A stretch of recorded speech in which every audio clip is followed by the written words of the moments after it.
Well, the Montanist movement was a movement that began in the middle of the 2nd century, following the church's struggle against the Gnostic movement, which was a non-Christian movement, really.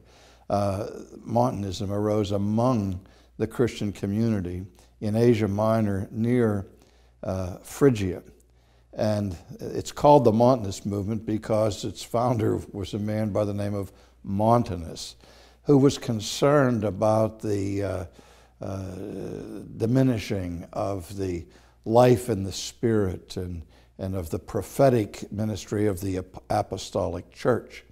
And he believed that a new age was coming to pass in the middle of the 2nd century, the age of the Spirit. And he was to be the passive recipient of the Holy Ghost to lead this movement. In fact, some sources say that Montanus believed that he himself was the incarnation of the Holy Ghost.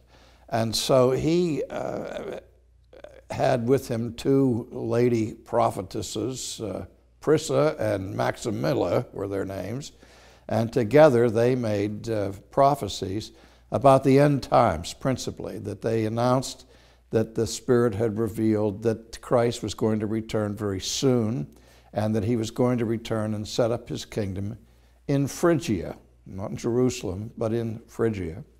And that he called people to enter into a rigorous type of asceticism, denying all kinds of things, including eating meat.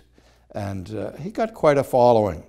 And at the same time, it was disruptive to the church, and Montanus was condemned as a heretic by a synod in the 2nd century church.